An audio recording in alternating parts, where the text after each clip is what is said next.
wabarakatuh. Perkenalkan, nama saya Indri Yulianti, mahasiswi program studi sastra Jepang Fakultas Ilmu Budaya Universitas Bung Hatta, Padang. Video ini dibuat untuk memenuhi tugas kewirausahaan dengan dosen pengampu Ibu Helmawati SE MSI dengan topik berpikir kreatif. Baiklah, saya akan langsung menjelaskan apa itu definisi berpikir kreatif. Berpikir kreatif adalah kemampuan seseorang untuk mengemukakan ide yang unik atau berbeda dari biasanya. Sedangkan menurut Schwartz 1996, berpikir kreatif berarti menemukan cara-cara baru yang lebih baik untuk mengerjakan apa saja.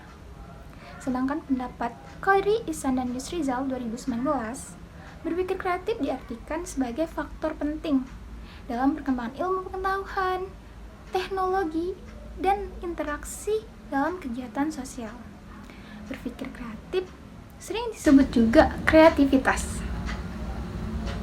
Baiklah, di sini aku akan membagikan 7 langkah berpikir kreatif dalam kewirausahaan menurut Zimmerer. Langsung saja kepada poin yang pertama, yaitu persiapan atau preparation. Persiapan menyangkut kesiapan untuk berpikir kreatif, dilakukan dalam bentuk formal, pengalaman, magang, dan pengalaman belajar lainnya.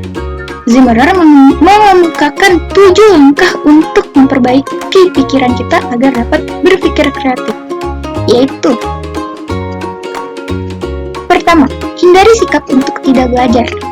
Dalam setiap situasi selalu ada peluang untuk dapat dipelajari. Yang kedua, banyak belajar. Jangan hanya mempelajari keahlian yang kita miliki, karena bidang lain tidak menutup kemungkinan untuk bisa dijadikan sebagai peluang inovasi. Yang ketiga, diskusikan ide-ide kita dengan orang lain. Yang keempat, himpun artikel-artikel yang penting. Kelima, temui profesional atau asosiasi dagang dan pelajari cara mereka memecahkan persoalan atau permasalahan. Yang keenam, gunakan waktu untuk belajar sesuatu dari orang lain. Yang ketujuh, kembangkan keterampilan menyimak gagasan orang lain. Dan langsung pada poin yang kedua, yaitu penyelidikan atau investigation. Dalam penyelidikan, diperlukan individu yang dapat mengembangkan pemahaman mendalam tentang masalah atau keputusan untuk menciptakan konsep dan ide-ide baru tentang suatu bidang. Seseorang pertama-tama harus mempelajari masalah dan memahami komponen-komponen dasarnya. Langsung pada poin yang ketiga, yaitu transformasi atau transformation. Transformasi adalah mengidentifikasi persamaan dan perbedaan yang ada tentang informasi yang terkumpul. Dalam tahap ini diperlukan 2 tipe berpikir, yaitu berpikir konvergen dan divergen. Berpikir konvergen adalah kemampuan untuk melihat persamaan dan hubungan antara beragam data dan kejadian, sedangkan berpikir divergen adalah kemampuan melihat perbedaan antara data dan kejadian yang beraneka ragam. Baik, langsung pada poin keempat, yaitu penetasan atau incubation. Penetasan merupakan penyiapan pikiran bawah sadar untuk merenungkan informasi yang terkumpul. Pikiran bawah sadar memerlukan waktu untuk merefleksikan informasi. Langsung pada poin yang kelima, yaitu penerangan atau illumination. Penerangan akan muncul pada tahap penetasan, yaitu ketika terhadap pemecahan spontan yang menyebabkan adanya titik terang. Pada tahap ini, semua tahap sebelumnya muncul secara bersama dan menghasilkan ide-ide kreatif serta inovatif. Langsung pada poin yang keenam, yaitu pengujian atau verification. Pengujian menyangkut validasi keakuratan manfaat ide-ide yang muncul, yang dapat dilakukan pada masa percobaan, proses simulasi, tes pemasaran, pembangunan proyek percobaan, pembangunan prototipe, dan aktivitas lain yang dirancang untuk membuktikan ide-ide baru yang akan diimplementasi. Langsung pada poin yang terakhir, yaitu implementasi atau implementation. Implementasi adalah transformasi ide ke dalam praktik bisnis. Zimmerer mengemukakan beberapa kaidah atau kebiasaan kewirausahaan, yaitu 1. Create, innovate, and active. yaitu ciptakan, temukan, dan aktifkan.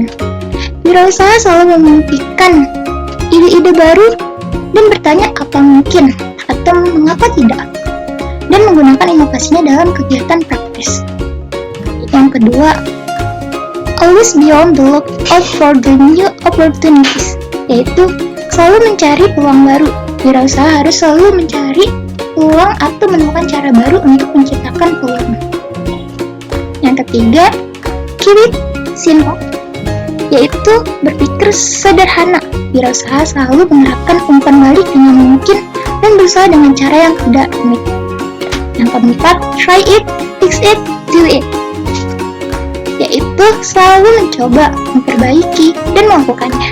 Wirausaha berorientasi pada tindakan. Bila ada ide, wirausaha akan segera mengerjakannya. Yang kelima, shoot for the top, yaitu selalu mengejar yang terbaik, terunggul, dan ingin cepat mencapai sasaran. Wirausaha tidak pernah segan, mereka selalu bermimpi besar meskipun tidak selalu benar. Mimpi besar adalah sumber penting untuk inovasi dan misi. Yang keenam, don't be afraid to start small, yaitu jangan malu untuk memulai dari hal-hal yang kecil. Banyak perusahaan besar yang berhasil karena dimulai dari usaha kecil. Yang ketujuh, don't fear failure, learn from it, yaitu jangan takut gagal. Belajarlah dari kegagalan. Wirausaha harus tahu bahwa inovasi terbesar berasal dari kegagalan.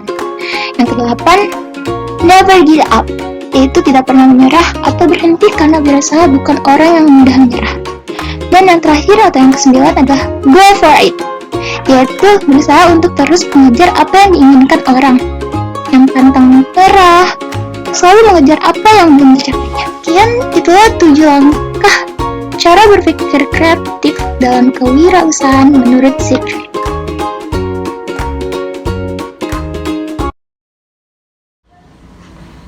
Jadi kesimpulannya adalah kreativitas atau berpikir kreatif dimiliki oleh setiap orang.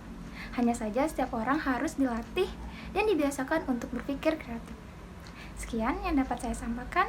Assalamualaikum warahmatullahi wabarakatuh.